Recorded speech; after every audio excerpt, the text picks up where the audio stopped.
All right, so we have questions about how do you get onto the forum to actually read these things. If you look in your, okay, go on to the portal and go to Canvas. Can you get your Canvas site? I can get to the Canvas, get to the paper, the class and all that jazz. I just can go to everything that is there. Just can't read any of the replies. Oh, it's because you didn't post. Really? Yeah. Yeah. Oh man. Yeah. And I'll send out an email about that because you don't get to see other people's responses until you post it. That way your response is original work. And since you posted that one thing because I didn't figure out how to do that didn't count. Yeah. All right. Okay, that makes sense. That makes sense. Okay, so you're getting to the right place, but just nobody's there. I'll just go post something then.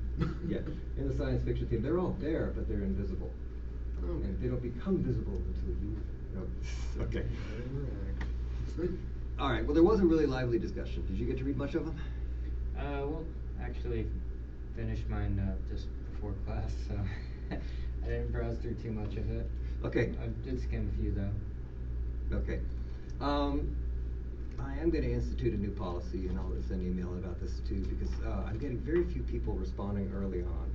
And it's hard if you post and you want to respond to somebody, there's nobody there to respond to.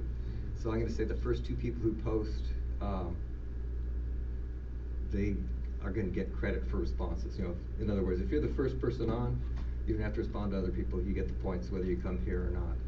So very, very much a positive thing for that. I don't want everybody lining up saying, as soon as class goes over, I'm going to go post and steal that. But I do want people to post early, because if you wait too long, it doesn't help that much. And I go over and respond to all the posts that people put in there. So I responded to all the ones that were there up until about 4 o'clock this afternoon. All right, so there were a couple of things being discussed based on the questions that I asked. One of them had to do with, I guess, closure and the idea of what kind of reaction either of these can get out of a viewer. So, can Idiocracy produce any kind of change in an audience? I don't think a single work of art can affect the cultural change that Idiocracy is predicting or expanding out to satire. Mm-hmm. Especially not against the flood of terrible dumbing down of the other works of entertainment that are out there. I mean, there's so many. For every great work of art, there's another Duck Dynasty or Real Housewives that is just making people dumber for watching it. Mm-hmm. I hate to put it that way, but it is. Well, they call it devolution as a theme. The idea that we're becoming worse with every new generation, that we hit our apex maybe, I don't know, 40, 50 years ago, and since then we've just been kind of running downhill.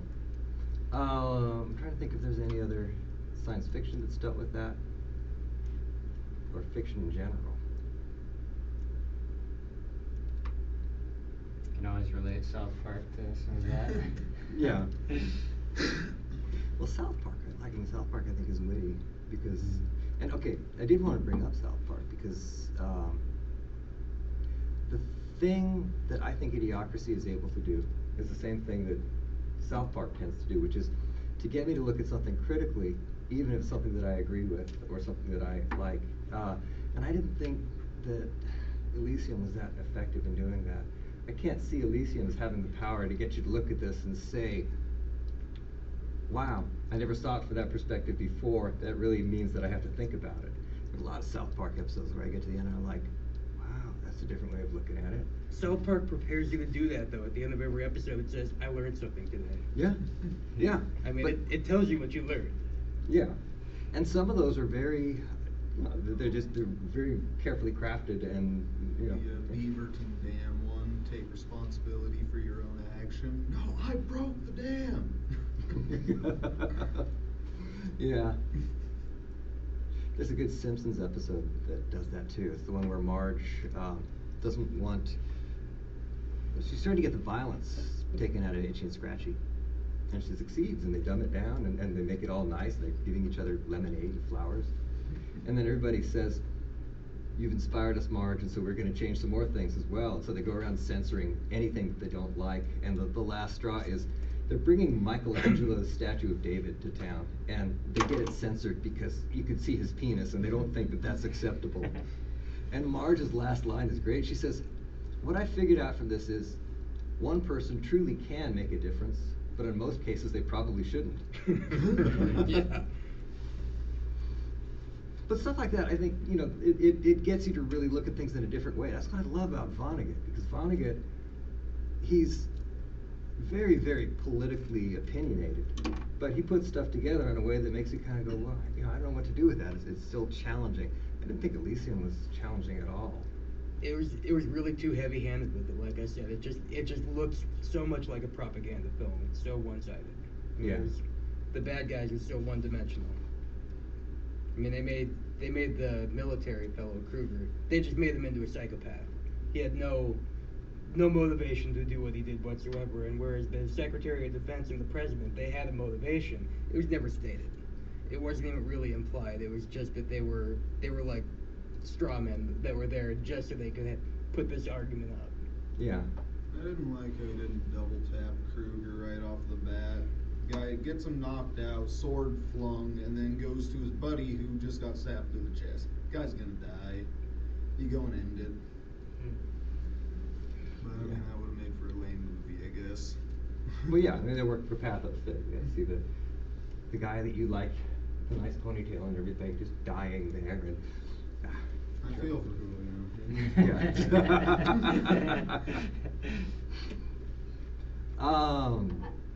I was reading quite a few reviews of it because I was responding to one post in there that was talking about the parallels between it and other stories.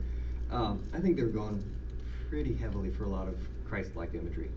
And so I was thinking, well, what do you do if you've got kind of conservative Christian groups who like the fact that it's Christ-like imagery, but they don't like the idea that it's promoting this idea? I mean, it's a very, very thinly veiled allegory for the for Obamacare. I think there's no doubt about that. And I found sites that were really interesting because the idea behind satire or allegory or any of those styles is it defamiliarizes the thing it's describing, so that you look at it and you say, I see exactly where I'm supposed to go every step of the way, and it kind of has to be heavy-handed. So you say every step, I understand where I'm going, and in the end you say, wait a minute, that's what we were talking about, and I agreed with you? Crap.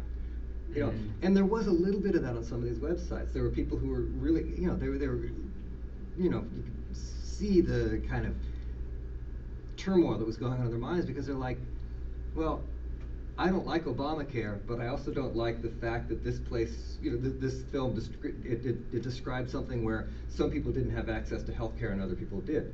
So I believe that all people in the film should have access to health care, but I don't necessarily believe it in real life. And it really, I don't know, it took a lot of kind of finagling for them to get that position to work. So, how do you feel about that? You know, you're just saying you thought it was kind of heavy-handed? I did.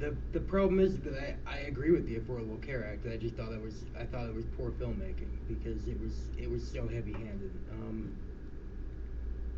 How can I put this? There was no question about it throughout the entire movie that there was about affordable care. From the minute he gets locked in the radiation curing chamber, and he finds out he's gonna die, but there's clearly this technology that could save him. And then the little girl has leukemia. I mean, and there's this technology to save her. It could only have been about, you know, universal health care. Yeah. And it never really strayed from that point. It kind of disguised itself as an action movie in a few parts, but it didn't. There was just no mystery in it for me, and because of that, I just didn't think it was a strong film. Yeah. How about you? I enjoyed it for the most part. It was kind of a bit more action-y. I'm more for what you call word films, but one thing that did confuse the heck out of me is that pill bottle just survived everything. Bunch of fights, plane wreck, and then pulls it out on the elevator and nothing. Just perfect. Yeah, it had quite a few little inconsistencies in it. I like the little loophole things or logic gaps sometimes. That one was a funny one. Yeah. How about you? Well, I can definitely see how it was hitting on the Obamacare portion of it. But I think getting back to comparing and contrasting the two is that with Idiocracy, I thought it was just a hilarious movie, and at the end of the movie, I wasn't really thinking about, the main issue it might have been trying to describe. I was thinking about all the funny parts to it. Like, when he's getting a health checkup and the guy gave him the wrong tube. One was supposed to go in his mouth and the other one was supposed to... Yeah. So that part really cracked me up. Whereas, as opposed to Elysium, I was watching it and at the end of it I was like, huh, well, it has to do with Obamacare, obviously, not so much thinking about what the movie was all about with Idiocracy, whereas Elysium I really was. And Yeah. I think that gets back to the seriousness of the two films. Would you believe me if I told you I forgot it was Tuesday? We all did. All right, so the voice off camera is Tony. Oh, there he is. We can actually see you. I always try to look at these, even as a film, from the perspective of serious literature and how authors write about that. And one of my favorite critics and authors is Toni Morrison. And she's got this thing that she writes about that she calls sleight of hand. And that's what a magician does. So if a magician wants to be able to do something that you're not seeing, he'll draw your attention to one thing and keep you so mesmerized with that one thing that he can reach into his pocket with his other hand and do something else. And she says that's one of the most effective ways to get a point across politically, is to say, it appears that I'm talking about this, and by the time you realize that I'm talking about something else, it's too late. I've already gotten my point over on you. So Beloved's her most famous example is, in Beloved, what she does is she describes this creepy ghost story about this girl who, it's a woman who kills her own daughter because she doesn't want her to be sold into slavery. And then 17 years later, she's walking by a lake, and this stark naked 17-year-old girl walks out, says hi, and says these things to her that make it clear that she could be the lost daughter, kind of reincarnated, but you never kind of know. And you're reading through that, and in the meantime, she's describing some of the most horrifying paraphernalia of slavery, torture devices that were used, just the way that people were treated, all stuff that if you said, go read an article about that, I'd say, probably not. It's not stuff that I really want to dive into. But I kept reading it because I was like, where'd you come from? What's going on? And in the end, you never figure it out, really. She doesn't answer that question. And in the end, all she does is just say, I just made you read something about slavery that probably pushed things at you that you wouldn't have accepted if I had said, this is a book about slavery. So she calls that sleight of hand. And it requires some kind of trick, some way of getting a person to really pay attention to it. And Idiocracy, I think, using humor for that purpose is really good, because you can watch the humor, it's enjoyable for that reason, and you don't feel like somebody is going to whack you over the head with some kind of a political point. And yet the political point is there. That's what I wrote about. It's just, it's so there when you're watching it. You can't help but notice the political point. Yeah. But then also it's that Vonnegut kind of dark humor, because I don't feel inspired at the end of Idiocracy. Yeah, that doesn't really inspire you to make a change. It's just like, this is the way Earth is going to be. Yeah. Yeah. I mean, because there are two things that a film can do in terms of motivating you. It can inspire you by making you think that you are above the problem and you are the kind of person who should be taking action about it, or it can implicate you and say, no, you're just as much a part of the problem as everybody else because you watch this stuff too. And I always feel implicated by Idiocracy. Yeah, that's me. Yeah. I probably would watch Out My Balls if it was a show. I was just about to say, you watch Out My Balls all the time, huh? Is that what you do? In its various incarnations, yes, I do. I'm shocked that there hasn't been like some YouTube series that's come on after Idiocracy and just called it Out My Balls, the show or something. That would be amusing. Oh, that was just brilliant. I don't know. Very funny. I really like the way they used profanity in Idiocracy. I thought that made an important statement, because we've slowly replaced and kind of permanently replaced for a lot of people parts of our vocabulary with profanity, Mhm. to where we don't know how to express ourselves without saying the F word anymore. And in Idiocracy, they don't. Not only do they not know how to express themselves without the F word, they only have one hand gesture anymore, and it's the middle finger, and they use it for everything. It's just like they use it the same way as the F word. We say that for every part of a speech to mean any different adjective or adverb, and It works. it works. I think It's the a- other thing too is that it really goes to show how after a period of time people just stopped forgetting it was a bad word. They just started using it normally until pretty soon it doesn't even offend anyone anymore. Yeah. It kind of makes a statement like, you know, if we said, you know, offensive words more often until eventually everyone said them, then they wouldn't be offensive. And can you really call a word offensive? I mean, they're only profane. Profane means outside of the church. So, I mean, there's just certain, you know, everything you do is profane, technically. Yeah. And they just labeled those words because certain people didn't want to hear them. But we still have a general sense that they're impolite, that it's not proper to use them around people who object to that kind of thing. But that's one of those generational things as it goes on and on. It's going to be just one of the other taboos that kind of gets thrown out. Yeah, I think Fairly sad thing. I think we are headed in that direction. It does seem like it's getting more and more. I mean, there's some things that I see now that would have shocked me 15 years ago. I don't necessarily like it, but Yeah. Yeah, like overt profanity on bumper stickers. Yeah, I don't like that. or I don't like T-shirts and bumper hats. stickers in general. I don't need to know what the other person in front of me thinks. Yeah. I mentioned in the discussion questions for these films, Vonnegut's worst story, or most, what did he call it? He wrote the dirtiest story that he'd ever written. And I won't give you the title because the title's very crude, but the basic plot is they've already brought all of the swear words into the vocabulary, and they're all terms of endearment. So somebody comes in, you can call them the worst thing you could possibly call anybody else right now, and they'll say, "Oh yeah, thanks for saying that." And he says, you know, there's only one word hanging out, and they finally brought that one in, so now all the words are acceptable. But the basic plot is just such a funny piece. They've destroyed the Earth, and they've decided because they've destroyed the Earth and they're all going to die anyway, that they need to do something important, and so they start collecting as many sperm samples as they can get from anybody whose IQ is over 120. They freeze dry them until they've got several tons of freeze-dried sperm, which is an awful lot of sperm. And then they fire it off into space in a rocket, and they're trying to hit a black hole, because if it hits a black hole, they think that it'll come out and multiply itself by several billion. And Yeah, of so, course. It's sort of a universal money shot. I'm sure that was probably one of the plots for a Star That's Trek episode. horrible. yeah, and the idea is, Scotty, well, we've jack me up.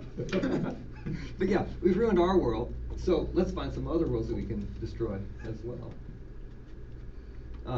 And he's doing it in a kind of a humorous way. I'm always reminded that when I watch, and I probably shouldn't admit this, but I did watch Prometheus. I did watch Prometheus twice. Not the best piece of science fiction ever written, but that scene in the beginning with the guy dissolving into the water and spreading his DNA around. Yeah, Is that a that movie kind or of threw a me TV off for the series? first few little bits. It was a the prequel to Aliens Alien. Prequel. Oh, gotcha. Oh, that It was so. I didn't like the biologist, the guy who should know not to touch the strange alien creature, is the first dude to be like, hey, I'm gonna touch a strange alien creature. Well, Indiana Jones was an archaeologist, and he touched everything. Right. You That's never true. see an archaeologist do that. Prometheus is that one that they made where they took out all references to aliens, right? Yeah. And you had to read the script to figure it out, and then You- suddenly you- all the scenes made I sense. think you see At an the alien very, before and very at the end, very the, end, like yeah. weird looking, not alien like alien pops out of the chest or gut. Yeah. Yeah, and Like his a- extra set of teeth pop out of his jaw. Like, oh, that guy. Mhm. Okay. Yeah. Okay, now that one had no political point at all. That one, I mean, that's just, you watch it because things blow up and things get eaten and there's blood and all kinds of neat Well, stuff. the original Aliens did have a political point, although it wasn't so much political. It was just it was meant to disturb you because the aliens were supposed to be like rape, like they break your skull with their thing that comes out of their mouth, And that's what the director said he was actually trying to go for, is he wanted people to feel really disturbed when they watched it. That sounds really Lovecraftian. like there's just nothing you can do about these things that are out there. Exactly. He said he wanted male viewers who were watching it to feel like they had been raped in the head when they watch it. Like, Wow. Yeah. Huh. And suddenly it was quiet. No, I'm just trying to figure out a way to relate that back to Idiocracy. I really, no, I can. I've got something in mind. It's like that one scene where the space capsule. No, it's like the scene. It's like the scene where they're trying to, they're doing the gladiator thing with it, where they've got the dildozer and but these two, I mean, obviously penis-shaped cars that are going after him, and he's got one of those little blue flaccid things flopping around in the front. And I'm looking at it going, well, you know, that is really kind of juvenile and offensive, but at the same time, I don't know. I think it's appropriate. I mean, society's devolved that much. It makes sense that they just pretty much do that all the time. But doesn't that play into a kind of a dangerous archetype, saying that men are by nature uncivilized? The closer you get to the penis, the less class you have, and the more everything is just a big fart joke. Mhm. And that if women had more control, I mean, the women do hardly anything in Idiocracy. There's one woman on the cabinet, and she's referred to as Secretary Funbags or something like that. But, and so, I mean, she doesn't do anything at all. And the only person who is actually active in changing things, is a dynamic character, is what's the woman's name? Rita. Rita. And Rita doesn't really do much at all. She gets saved. You know, but I mean, she's not much of a character. It is, I mean, I don't think Mike Judge is really known for strong female characters. that's true. I think the movie was aimed mainly at male people too. It does seem like kind of a guy film, yeah. Like I wouldn't see a group of girls like getting around like, oh, let's run Idiocracy tonight. And then we'll watch some Three Stooges. Yeah.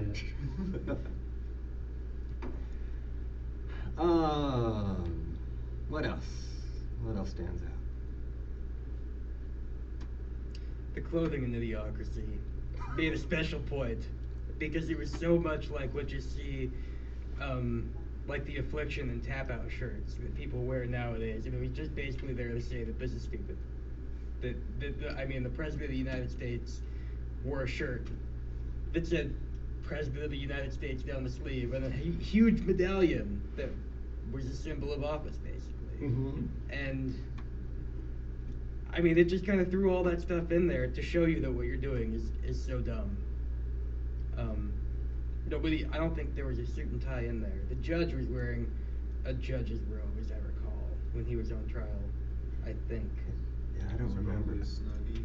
I think the president Idiocracy was really just an extension of what the presidents are becoming, which is more and more just a political figurehead, and that they don't really have any true power at all. And it goes to show, like, he has almost no power. He's just out there to look cool. Yeah, I'm the president. I've got the title of president. That's what's important. To give you the feeling that things are all right when they really aren't. And then, yeah, it kind of feels that way with our current presidents. I'm not going to name any names. Yeah, it's kind of been that way for a while. Yeah, the clothing thing, and I don't know if he was predicting or if it was then what it is now, but my son has just gotten to the point where, since he's 12, he has to wear things that advertise the clothing company that they're from. You know, it's not like it's going to say Kmart, but, you know, American Eagle, Aeropostale, things like that. He's got to have that, and it's not cool unless it advertises something. And Because you're Did you, ever, branding. did you ever ask him if they pay him royalties for being on the billboard? No, I don't dig into that one. He's cool. I got a couple buddies of mine who got the Monster Energy logo tattooed on their arms, and I'm just, that's on you for life, first off. I mean, you can get it removed, but that costs way more to It's remove painful. it than to put it on. 20 times as much to get a And tattoo really, you're removed. just free market advertising for them. I mean, there are people who've gotten the temporary tattoos by the company. Like, yeah, I'm gonna have Monster on my forehead for a month. Yeah. Well, there But was at least they're getting money. There was a person who sold the rights to their name on eBay, and it was bought by an online casino too about 10 years ago. And they had to go by the name of GoldenPalace.com, as I recall. I remember that, yeah. By the way, Steve, if I ever had a son and he wore a shirt with Kmart on it, I'd be sure to look him right in the eye and say, "Yep, that's where you're working someday." No, the ones he wears, though, they're becoming almost parodies of themselves. For example, American Eagle is now too big to fit on a shirt and still have giant letters that everybody can read. And so now it just says Amber Eagle. Like American Express. Yeah, Amar, and I looked on the back. Does it say "I can" on the back? No, it just says Amar Eagle because that's all they had room for on the shirt. It's straight out of Idiocracy. He's gonna watch this video, I'm sure, one of these days. Dad. Brought to you by Carl's Jr. It's okay as long as you delete the video at the end of the quarter. What's that? It's okay as long as you delete the video at the end of the quarter. That's true. And I was watching it. I had a copy of it at home, but it just came on Comedy Central. And I'm watching Idiocracy on Comedy Central, and they cut out a lot of the cruder stuff. And it's not as funny, and it's not as, definitely not as Entertaining. well, not even entertaining, but it doesn't have as much of an impact. Yeah. It's one of those movies where they look at it and they say, "Oh, this is a crude movie with a lot of cursing. We better cut that out so that way it's safe for TV." Yeah. But then there's no point of even putting it on TV anymore. Yeah, because I mean, one of my favorite scenes is the end. The end when they have the Carl's Jr. ad, and the slogan is "Fuck you, I'm eating."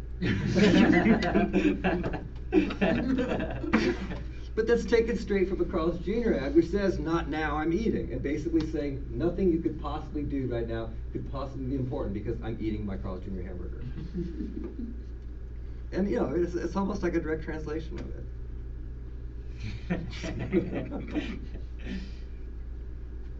Know where I'm going after this. One thing I find is interesting that the movie makes a political statement on is that most of the companies that we know now are still going to be there, hundreds of years in the future. Because those companies got a foothold during the industrial age and during the information age. So they have the foothold where no other company can get them. They monopolize the market for the next hundreds of years. I don't know how many hundreds of years it is in Idiocracy. Is it 100? Or 500. 500 years. So for 500 years they've been dominating the market until it gets to the point where they can literally just say, "F you, I'm eating a burger." I Yeah. mean, they can just own the market. And there's actually a mention of that where he's talking about how, what is it, Brawndo? What's the name of the? Brawndo. Brawndo. Oh, Brawndo. How Brawndo is everywhere because they basically, what did they do? They bought the. All the smaller brands and markets and everything. Yeah. over the years. No, they bought Congress, I think. I don't remember what it was, but they. No, they bought the FDA. They bought the FDA. Yeah. That was it. Yeah. So they bought the FDA, and so they can do whatever they want. And I'm looking at that going. That's a huge play on freaking Monsanto. Exactly. I was thinking about Monsanto because that's basically what they do. They pump a bunch of money into Insane it. conflict of interest. Like, I used to be really high up in Monsanto. Now I'm a Supreme Court judge. No, your stuff is just going to go through here. Yeah. Yeah, and that's that was one of the things where if I wasn't laughing, I would have been really pissed off because I would have said, "Hey, they are doing that."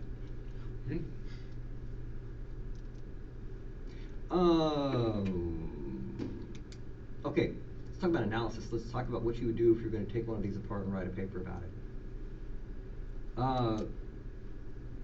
It's clear that both of these have stuff going on below the surface. It's clear that one of them is allegorical and the other one is satirical. What can you do with either of these that's going to point out something that other people haven't necessarily seen or understood, and that can bring some kind of pattern? So that you can say, what you want to do when you analyze something like this, you're going to say, I saw this thing and it made me think this particular thought. And I tested that against other things in the film to see if it matched up with those things as well. And what I saw was a recurring theme, that there were several places where the same idea comes up. So it's kind of verified by the text. And this is one of the problems with a film like Elysium, is it's inconsistent in and of itself. So it's kind of hard to tell if anything that's in there is an intended theme or just something that kind of appeared. The obvious kind of thing you could do with Elysium would be like to look at the Christ parallels, and do they go any further than the obvious ones? Oh, there's a Christ. See, yeah, this is why I should have been here earlier. The way he sacrifices his life at the end to save the world, and Well, it starts with his being physically connected to a large cross-shaped armature and bleeding at the points where he's connected. And I then- didn't realize that one. Yeah, and then he decides he's going to give up his life to save the world. I didn't see any parallels like that when I watched it. I just thought, oh my God, this is so typical. They're gonna do that again with your guy's sacrifice. Yeah, see, when I watched Man of Steel, I couldn't see anything but Christ parallels in Yeah. that. Well, I mean, he even goes like that after he rips his neck and just like he spreads his arms. Yeah. Well, he's also got the wound. Mm. Oh, because he was stabbed, right? Yeah, so he's Mhm. stabbed. I mean, it's not at the same time, but I mean, there's no doubt about it. They were definitely going for that. Is that something that enhances the meaning, or is that just something that's going to make you subconsciously gravitate toward the character? Why would they bother to do that? I feel like if you don't know anything about Christ at all, it won't affect you. You'll just be like, oh wow, he killed that guy. If you know something about Christ, you might be like, yeah, it kind of looks, familiar. And if you're like a devout follower of Christ, you're gonna be like, oh, they put Christ in the movie. Jesus, I love these people. They're so great. Well, and then before we got here, I was talking about that, where I was reading one blog where there was some people who were saying, I really like the Christ-like imagery, and I like a lot of the ideas, but it's supporting Obama's socialist plan, and I don't like socialism. And I gotta say, I feel like if you read the New Testament carefully enough, you'll find that Christ had a lot of ideas that were pretty close to socialism. You're supposed to give away all your goods. You're supposed to live a very humble life. And You're also not supposed to wear multiple fabrics inside of one That's shirt. Old That's Old Testament. Testament. Old So, Testament. Leviticus. Oh, sorry, we threw that one away. It was good for a few hundred years, but it's not good anymore. God changed his mind, you see. That was only good if you have some people you don't like and you want a reason. And then you go to the Old Testament. Oh, there it is. They say you can't do that. Constantine made a good job of that. Made sure it was pretty easy to, go back to that if you need to. So, is there deeper stuff going on in Elysium? I still didn't see the deeper stuff, so I'll have to watch this recording later on and catch the first 30 minutes I missed. Okay. No, we talked about the parallels to Obamacare. Oh, I missed it. And how that seems to be pretty much the reason that the film exists. There's something else you can do called reading against a text. And reading against a text is to say, I understand what you're doing at the surface level, but there's this kind of residue. There's other things left over that I recognize that perhaps go against your reading of it. So I was looking at another review of Elysium that was saying it's clearly building up the concept of Obamacare, but at the same time, it's showing the flaws in Obamacare. And wasn't the best argument I ever read, but that's the kind of thing where you want to do. It says, in the process of trying to do this, you're actually doing something else that is working against you. There's some irony in the way it's portrayed. I thought the idea for Obamacare was universal health care for everyone or something like that. And so at the very end of the movie, when everyone gets universal health care, is that the parallel? Like Yeah, basically yeah. Obamacare went through? Yeah. So healthcare is not just for the elite anymore. Anyone has access to whatever they need. It's not just for that big gated community in space. Yeah, but I think the difference is that in Elysium, you've got these magical machines that can heal anything for apparently no energy cost. You never see them in the movie saying anything like, oh yeah, it requires 3 fusion reactor chips or something, or it requires crashed space shuttle from the planet Mars. I mean, they don't say any exotic materials. It just whoop, and they're healed. And they Yeah. do it in seconds. In seconds, exactly. They cured leukemia. They cured a face being blown off entirely. I don't know how realistic that is, but apparently they can't bring someone back if his brain went dead.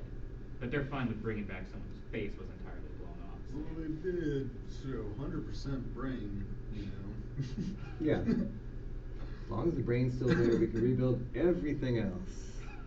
Yeah, I thought didn't. something would have went though, like what was it, a grenade that blew up right there? I mean, you'd think there'd be a few you would chunks have hidden in thought there. something would have gone in there, or maybe It's- blown a chunk out. He's a thick-skulled I think panic. he'd come back to life like, Phil, I'm all better than that.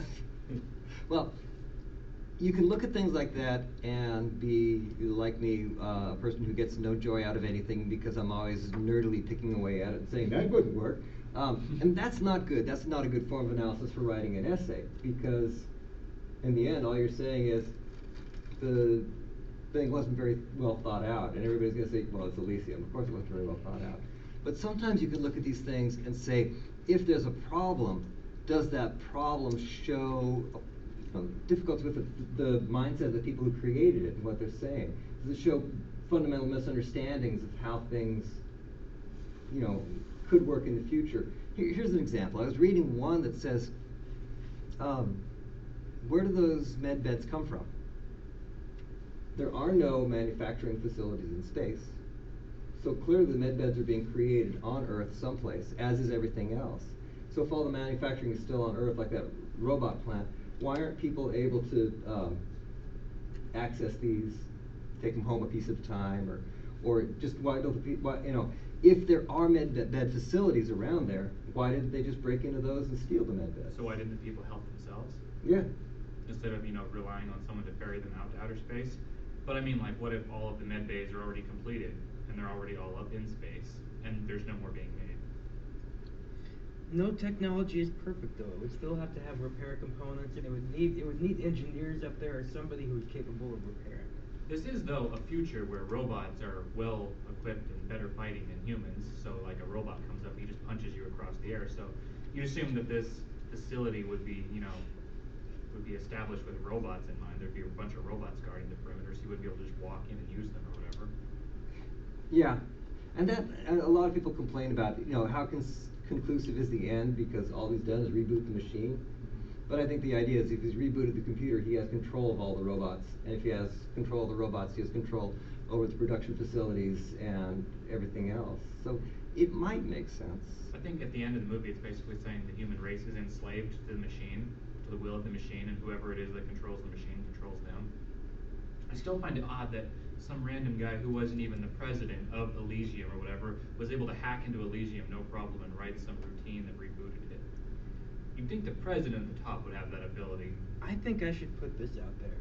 The idea of the space station was conservatism. They didn't need to ever change their laws. Their laws were static, which is the point of conservatism, that you keep everything the same way. Mm-hmm. And so by changing that law, they don't have a way to change it back. They didn't have a way to change laws or make new laws in the first place.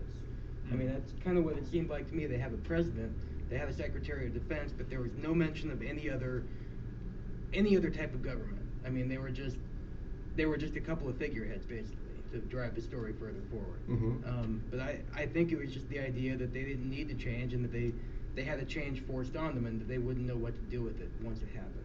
Like, once that change happened, it would be irreversible. Yeah. Because all that change really did was make the citizens of Earth citizens of Elysium. That was the only thing that really seemed to be changed in that code. That was the only thing I think it showed. Yeah. Yeah, and I mean, they obviously don't want you picking it apart. They want you looking at the bigger theme, and the bigger theme is inclusion for everyone, it's a theme that we basically know about. Is there anything else in there that's going on below the surface that you could read against or take apart that says something interesting about the values that are shown in that film? The other people who live on Elysium do nothing. They have parties. They swim in their pools. They don't seem to perform any work function whatsoever. They're an entirely leisure class, Mm-hmm. unless they work for the government. And I think that's part of how we perceive what we call the 1% in this country. It's just being people who don't do anything but possess everything. And I'm not sure that's actually the case all the time. It might be, I guess if you inherit all your money, that might be the case, but a lot of the people who are fabulously wealthy out there, like Bill Gates and Warren Buffett, they built everything they have. Mm-hmm. And they're in that 1%, but they're still out working every day, and Warren Buffett's, he's getting to be Methuselah's age now, I think. I think most of the disdain I have for the 1% isn't the 1%, it's the 1%'s children.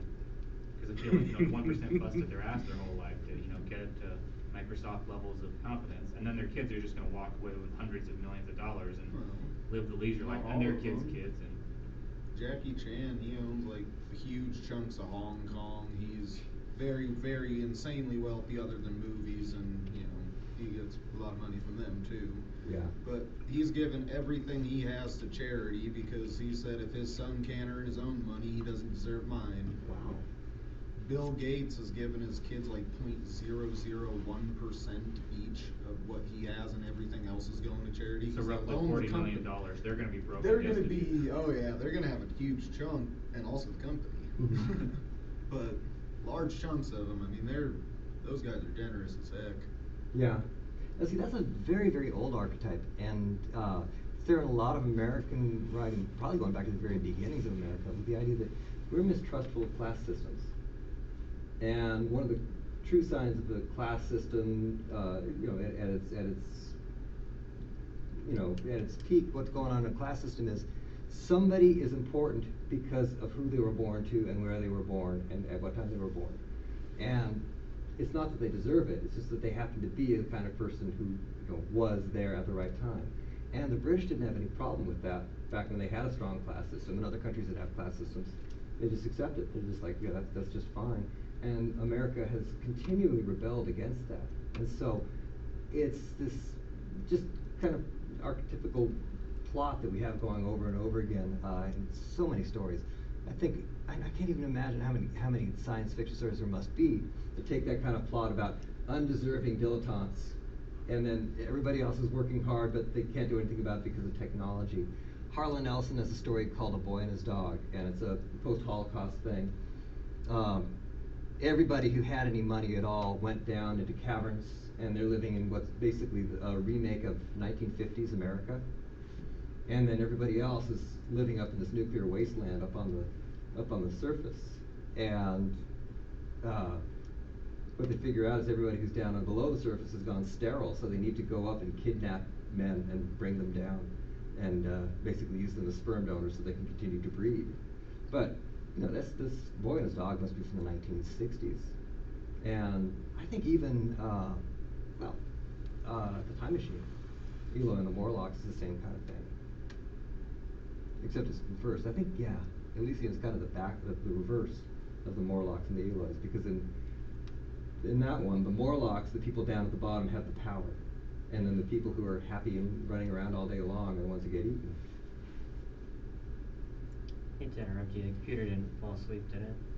I believe it's still I just recording. Okay. I'm sure because I saw a blank screen there. Yep, it appears to still be recording. All right, so I wouldn't recommend writing about Elysium, because I think Elysium, there's just not enough to pull out of it. If you were going to write about Idiocracy, what's your main challenge? Idiocracy, you really have to get past the humor and look for like what the real social issues that they're talking about are. Yeah. And what all the characters are driving towards. I mean, like, we have certain social standards in like one scene that kind of towards the very beginning of the movie. Dax Shepard's character is flipping channels until he comes across a woman cutting the food on her plate with meat, and it's the masturbation channel. And when Joe knocks on the door, he says, "Go away, baitin'." And, I mean, if you look, that's something that really isn't even acceptable to say right now, but it's the trajectory of it. I mean, look at what's acceptable now that wasn't 20 years ago. Mm-hmm. And so you kind of have to look at what he's trying to show. Or what he's trying to tell us by having all of these things that are so exaggerated in there. Yeah. Is he going with a trend that's going on right now, or is that a losing? Because I mean, a lot of the sexual attitudes portrayed in the future of that society seem like ones that are from our past. So it seems like there is no more feminism. Men have power simply because they're men, and about the worst thing you can be is to be called a fag or to be effeminate. I love that scene where the guys, and you talk like this, the other guy says, I thought there were two of you there. But, you know, the worst thing a person could possibly say of a man was, "You're like a woman." Do we have that trend going on now? I think it's dying out somewhat, but we still have it young. Okay. So is it safe to say that what is being described there to a large extent is regression? Going back to things that were easier, things that we were able to do when we were lazy? I'd say so, yeah. And, you know, and we've talked about Mike Judge, so I almost don't want to say this, but you could almost make it out to have a feminist meaning. You could also say that what it shows is basically the removal of agency from all the women in that culture. And I don't think he's necessarily doing that consciously. But it is, I think, one of the more troubling things about it, the way women are treated in there.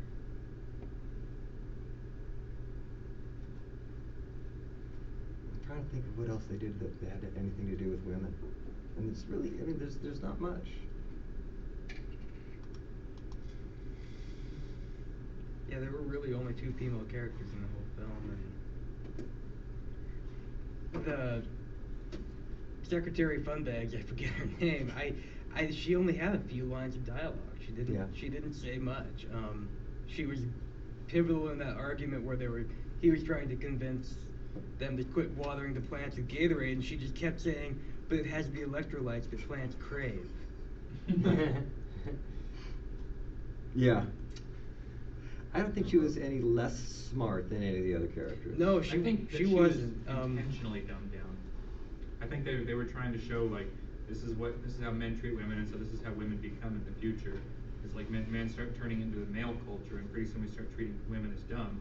And eventually they do become dumb because of the self-fulfilling prophecy. Like, she just believes that they have electrolytes. She doesn't even know what it is, so she just keeps restating it over and over. It also kind of made me feel like it was religious in nature. I'll bet if you asked 100 people walking out of the store with Gatorade what an electrolyte was, they wouldn't know. Yeah. You can be sold just about anything.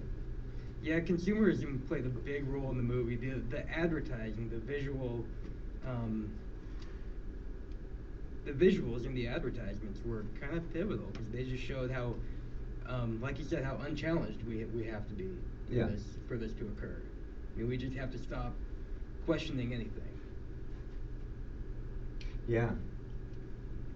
And even though it's so exaggerated, I always see examples that they're so close to the kind of thing that's going on. I saw one of those new and improved things on TV. It's a new razor. And what's really good about it is, while razors become more and more complicated and having more and more blades on them, and you know, who can tell what kind of razor you want now since there's so many out there? They say, you know, let's take the newest, most exciting thing, which is a blade that's sharpened on both ends, and you put it into a little metal head and close it. And have you ever seen one of those safety razors? It uses a double-edged razor blade and just a metal thing that has kind of a clamshell that goes over the top of it, and the blade is exposed, but it's a single blade. They give you an incredibly close shave. It's what my grandfather used to use. They give you a very close shave, but they will just slice the heck out of you. And there are reasons why we moved away from that. And they just bring it back saying it's better because it's different, because you haven't seen anything like this.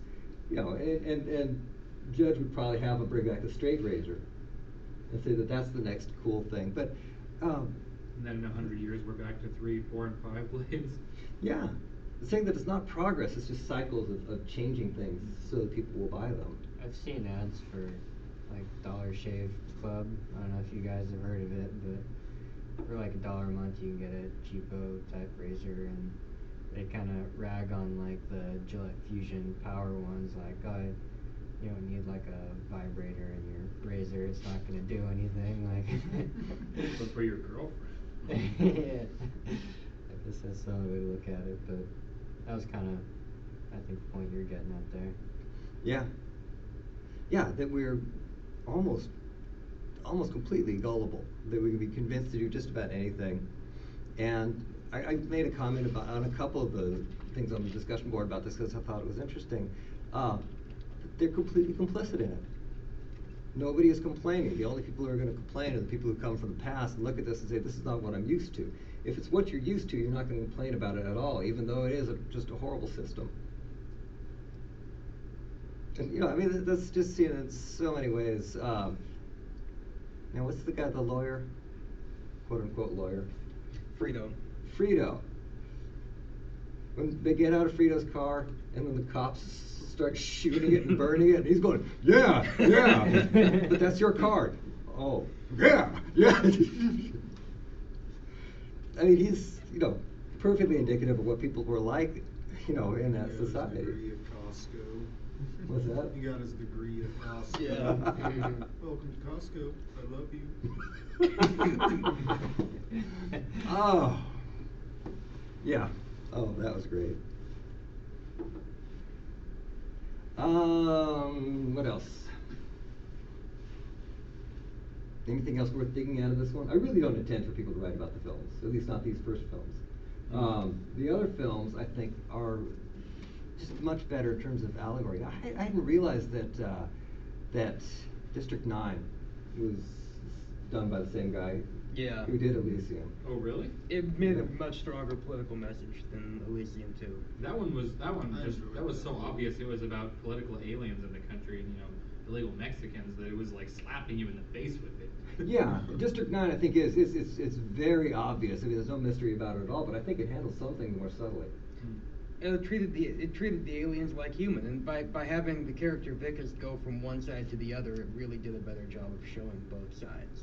And so Yeah. you were able to relate, and by that you were able to distance yourself further from the pro-apartheid forces, I guess you could call them. Yeah. I forget what the racist term was that they used for the aliens. Prawns. Prawns.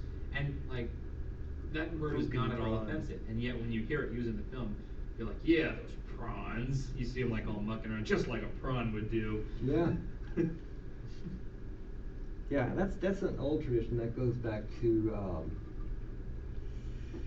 Alien Nation. It was about the first one that I ever saw do that, where they were aliens who'd come to the United States and gotten stranded here. They're smarter than us, and they were stronger than us, and all kinds of things like that. But the derogatory term for them was slags. Slags. Yeah, and it didn't mean anything. It was just a random syllable, but it was clearly derogatory. They were offended by it. They would never use it. But I think that's a kind of an appropriate kind of point to make. Are they using like slag as for welding or something? Like the little cast off bits of metal chunk that's worthless? Could be. Yeah, because I figure when I hear slag, for some reason I think of like molten metal or something. I figure maybe when their ship burned up in the atmosphere. Yeah. Well, I don't think the name means, you know, the origin of the name means anything at all. So, for example, in World War II, one of the nicknames for the Japanese was Nips, and Nip is negative. Do you know where that comes from? Nippon. Nippon. Oh. So it's a shortening of the name of the country. It really, at the surface, it's not that offensive, but in that particular context, it ended up being that way. So I Like think you're I taking like the how we country's do name that and to its name. countries. You're just like, you're not Nippon, you're Japan. You're not Deutschland, you're Germany. My family's Basque. People can't even wrap their tongue around what we Basque. call our homeland. For the longest time, I called Deutschland. Wait, are you Deutschland. talking the I didn't little realize country by that was Spain? actually called Deutschland. It's not a country, it's a territory, I guess you could say. Yeah. Is that the one that has their own insanely like isolated language? Yeah, it's called a Like language one of the isolation. 2 or 3 that can't really be directly linked to one another. Not an Indo-European language. Yeah. Yeah. It's called Euskera. In English, you call it Basque. In Basque, you call it Euskera. You're scared? Yeah.